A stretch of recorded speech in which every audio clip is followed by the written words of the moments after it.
আমি এখানে থাকবো, এখান থেকে আমাকে কেউ সরাইতে পারবে না। আব্বু কল দিছিল, আব্বু কল দেওয়ার পর বলতেছে যে তোর আর ফোন দেওয়া হবে না। আম্মুকে কল দেওয়া হয়েছিল, আম্মু বলতেছে তুই তাড়াতাড়ি বাসায় না, তোর বাসায় ঢুকতে দেবো। আমি বলছি যে আচ্ছা, আমি বাসায় ঢুকবো না, আমি বাইরেই থাকবো, রাতে আজকে বাইরেই থাকবো, 2-3 দিন তুমি চেষ্টা করো না। যতদিন না বিজয় হইতেছে, আমার আজকে ভাইয়েরা কোটার জন্য সুইসাইড করতেছে, আমার ভাইয়েরা চাকরি পাইতেছে না, সুইসাইড করতেছে। কেন করতেছে?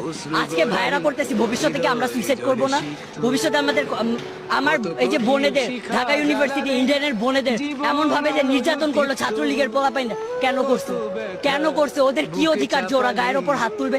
আজকে আসার আগে পুলিশ আমাদের ধরছে, ভিডিও আছে আমার কাছে, আব্বুর থেকে ফোনটাই নাম ভিডিওটা ভাইরাল করবো। পুলিশে আমাদের হাত ধরছে কেন? আমাদের গায়ে হাত দেওয়ার ওদের সাহস কিসের আছে?